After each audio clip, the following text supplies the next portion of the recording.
ಕೋಗಿಲು ಲೇಔಟ್ನಲ್ಲಿ ಅನಧಿಕೃತವಾಗಿ ಮನೆಗಳು ನಿರ್ಮಾಣ ಆಗಿರೋದು ನಿಜ.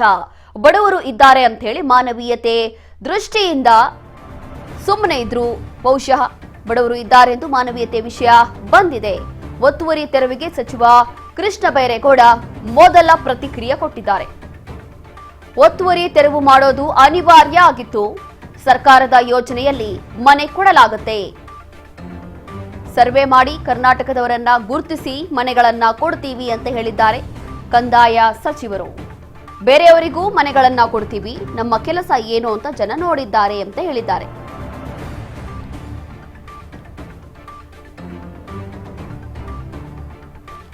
ಕೋಗಿಲು ಲೇಔಟ್ನಲ್ಲಿ ಅನಧಿಕೃತವಾಗಿ ಮನೆಗಳು ನಿರ್ಮಾಣ ಆಗಿರೋದು ಸತ್ಯ. ಬಡವರು ಇದ್ದಾರೆ, ಮಾನವೀಯತೆ ದೃಷ್ಟಿಯಿಂದ ಮನೆಗಳನ್ನ ಕೊಡ್ತೀವಿ ಅಂತೇಳಿ ಇದೀಗ ಕಂದಾಯ ಸಚಿವರಾಗಿರುವಂತಹ ಕೃಷ್ಣ ಬೈರೇಗೌಡ ತಿಳಿಸಿದ್ದಾರೆ, ಮಾಹಿತಿ ಕೊಟ್ಟಿದ್ದಾರೆ.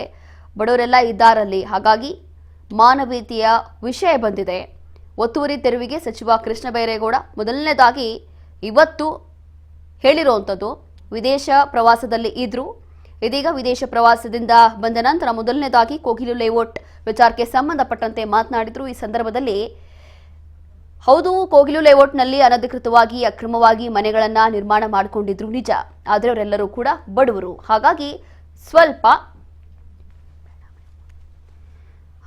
ಸ್ವಲ್ಪ ಮಾನವೀಯತೆ ದೃಷ್ಟಿಯಿಂದ ನೋಡಿ ಅವರಿಗೆ ಮನೆಗಳನ್ನ ಕೊಡ್ತೀವಿ ಅಂತ ಹೇಳಿ ಮಾಹಿತಿಯನ್ನ ಕೊಡ್ತಿದ್ದಾರೆ. ಅದರಲ್ಲೂ ಕೂಡ ಮೊದಲನೇದಾಗಿ ಯಾವಾಗ ಈ ಒಂದು ಪ್ರಕರಣ ಆರಂಭ ಆಯಿತು, ಅದಾದ ನಂತರ ಕೃಷ್ಣ ಬೈರೇಗೌಡ ಅವರು ಬ್ಯುಸಿ ಇದ್ರು, ವಿದೇಶ ಪ್ರವಾಸದಲ್ಲಿ ಇದ್ರು. ತದನಂತರ ಇದೀಗ ಬಂದ ನಂತರ ಈ ರೀತಿಯಾಗಿ ಸ್ಪಷ್ಟವಾಗಿ ಹೇಳಿದ್ದಾರೆ, ಸರ್ಕಾರದ ಯೋಜನೆಯಲ್ಲಿ ಮನೆ ಕೊಡಲಾಗುತ್ತೆ. ಸರ್ವೆ ಮಾಡಿ ಯಾರೆಲ್ಲ ಕರ್ನಾಟಕದವರು ಇದ್ದಾರೋ ಅಂತವರಿಗೆ ಗುರುತಿಸಿ ಎಲ್ಲ ಡಾಕ್ಯುಮೆಂಟ್ಸ್ಗಳ ಪರಿಶೀಲನೆ ಮಾಡಿ ತದನಂತರ ಅವರಿಗೂ ಕೂಡ ಮನೆಗಳನ್ನ ಕೊಡ್ತೀವಿ, ಬೇರೆಯವರಿಗೂ ಕೂಡ ಮನೆಗಳನ್ನ ಕೊಡ್ತೀವಿ ಅಂತ ಹೇಳಿದ್ದಾರೆ. ಬೇರೆಯವರಿಗೆ ಮನೆಗಳನ್ನ ಕೊಡ್ತೀವಿ ಅಂತಂದ್ರೆ ಇನ್ಯಾರಿಗೆ ಮನೆಗಳನ್ನ ಕೊಡ್ತಾರೋ ಗೊತ್ತಿಲ್ಲ.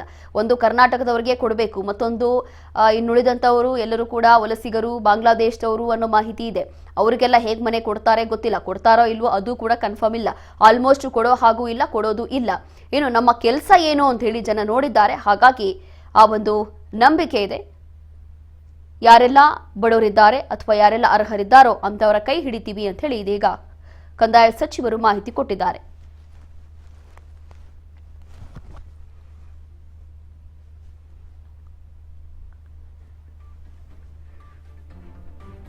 ಕೋಗಿಲು ಲೇಔಟ್ನಲ್ಲಿ ಅನಧಿಕೃತವಾಗಿ ಮನೆಗಳು ನಿರ್ಮಾಣ ಆಗಿರೋದು ನಿಜ ಅಂತ ಹೇಳಿ ಇದೀಗ ಕಂದಾಯ ಸಚಿವರು ಕೂಡ ಒಪ್ಕೊಂಡಿದ್ದಾರೆ. ಹೌದು, ಖಂಡಿತವಾಗಿಯೂ 5 ವರ್ಷದಿಂದ ಇಲ್ಲಿ ಅನಧಿಕೃತವಾಗಿ ಅಕ್ರಮವಾಗಿ ಶೆಡ್ಗಳನ್ನು ಹಾಕೊಂಡು ಮನೆಗಳನ್ನು ನಿರ್ಮಾಣ ಮಾಡಿಕೊಂಡು ಬಹಳಷ್ಟು ಜನ ಇದ್ರು. ಸುಮಾರು 200 ಮನೆಗಳು, ಶೆಡ್ಗಳು ಇಲ್ಲಿ ಇತ್ತು. ಇದೆಲ್ಲವೂ ಕೂಡ GBI ವ್ಯಾಪ್ತಿಗೆ ಸೇರಿರುವಂತಹ ಜಾಗ ಅಂತ ಹೇಳಿ ತೆರವು ಮಾಡಲಾಗಿತ್ತು. ಅದಾದ ನಂತರ ಎಲ್ಲ ಅಧಿಕಾರಿಗಳು, GBI ಅಧಿಕಾರಿಗಳು, ತದನಂತರ ಸಚಿವ ಜಮೀರ್ ಅಹಮದ್ ಇರ್ಬೋದು, DCM DK ಶಿವಕುಮಾರ್ ಇರ್ಬೋದು, ಕಂದಾಯ ಸಚಿವರೇ ಇರ್ಬೋದು, ಎಲ್ಲರೂ ಕೂಡ ಸ್ಥಳಕ್ಕೆ ಭೇಟಿ ಕೊಟ್ಟು ಎಲ್ಲವೂ ಕೂಡ ಪರಿಶೀಲನೆ ನಡೆಸಿದ್ದಾರೆ.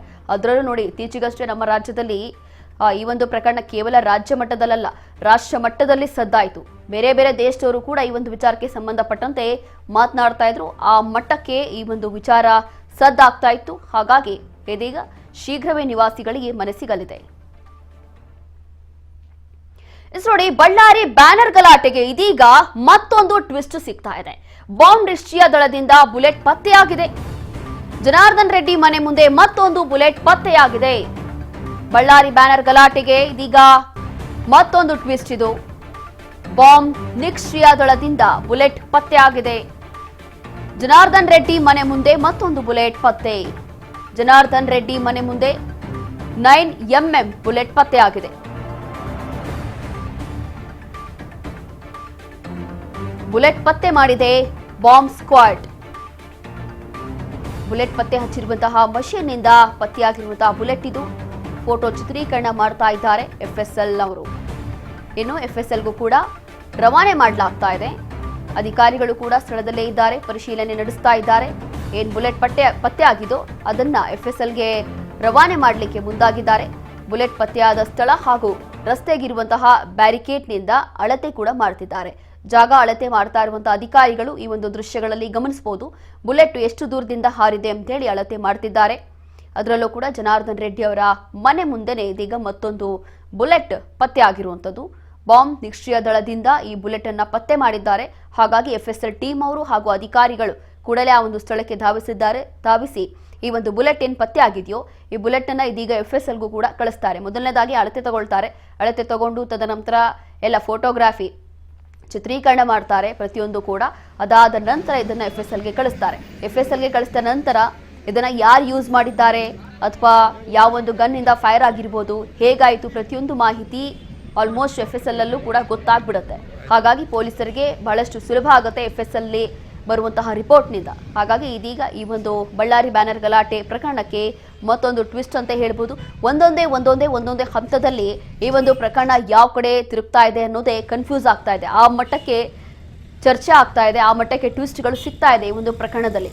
ಈಗಾಗಲೇ ಒಂದು ಕಡೆ ಖಾಸಗಿ ಗನ್ಮ್ಯಾನ್ಗಳ ವಿಚಾರಣೆ ಅಂದರೆ ಸತೀಶ್ ರೆಡ್ಡಿ, ಭರತ್ ರೆಡ್ಡಿ ಅವರ ಆಪ್ತ ಸತೀಶ್ ರೆಡ್ಡಿ ಏನಿದ್ದಾರೆ ಅವರ ಖಾಸಗಿ ಗನ್ಮ್ಯಾನ್ಗಳ ವಿಚಾರಣೆ ಕೂಡ ನಡೀತಾ ಇದೆ. ಅದು ಕೂಡ ರಹಸ್ಯ ಸ್ಥಳದಲ್ಲಿ ಇದ್ದು ಅವರನ್ನ ವಿಚಾರಣೆ ನಡೆಸ್ತಾ ಇದ್ದಾರೆ.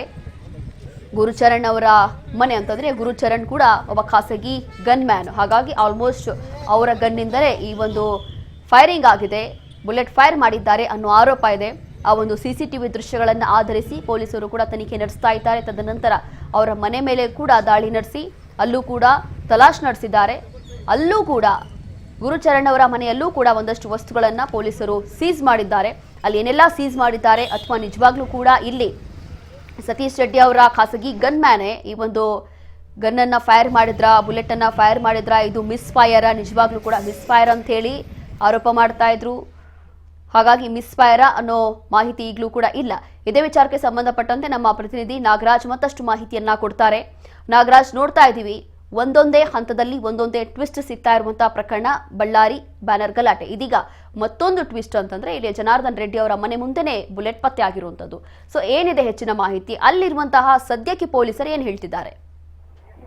ರೋಶಿನಿ, ಏನಂತಂದ್ರೆ ಈಗ ಈ ಒಂದು ಶೂಟೌಟ್ ಪ್ರಕರಣಕ್ಕೆ ಸಂಬಂಧಪಟ್ಟಂತೆ ಇಲ್ಲಿನ ಬಳ್ಳಾರಿಯ IG ಕಾರ್ತಿಕ ಒಟಿಯಾರ್ ಅವರ ನೇತೃತ್ವದಲ್ಲಿ ಮುಂಜಾನೆಯಿಂದನೂ ಕೂಡ SFL ಒಂದು ಸಿಬ್ಬಂದಿ ತಂಡ ಮತ್ತೆ ಬಾಂಬ್ ನಿಷ್ಕ್ರಿಯ ದಳದವರು ಇಲ್ಲಿ ಒಂದು ಜನಾರ್ದನ ರೆಡ್ಡಿ ಅವರ ಮನೆಯ ಆಸುಪಾಸಿನಲ್ಲಿ ಇಂಚ್ ಬೈ ಇಂಚ್ ಒಂದು ಸರ್ಚನ ನಡೆಸ್ತಾ ಇದ್ರು. ಈ ಒಂದು ಸಂದರ್ಭದಲ್ಲಿ ಜನಾರ್ದನ ರೆಡ್ಡಿ ಅವರ ಮನೆ ಮುಂಭಾಗದಲ್ಲಿ ರಸ್ತೆಯಿಂದ 29 ಅಡಿ ದೂರದಲ್ಲಿ ಈಗ 9mm ಒಂದು ಬುಲೆಟ್ ನ ಏನು ಕ್ಯಾಪ್ ಪತ್ತೆ ಆಗಿರತಕ್ಕಂಥದ್ದನ್ನ ಈಗ ಅವರು ಪತ್ತೆ ಹಚ್ಚಿದ್ದಾರೆ. ಅಂದ್ರೆ ಏನು ಒಂದು ಕಡೆಯ ಗುಂಪು ರಸ್ತೆಯ ಮಧ್ಯದಲ್ಲಿ ನಿಂತು ಒಂದು ಫೈರಿಂಗ್ ಅನ್ನು ಮಾಡ್ತಾ ಇದ್ರು.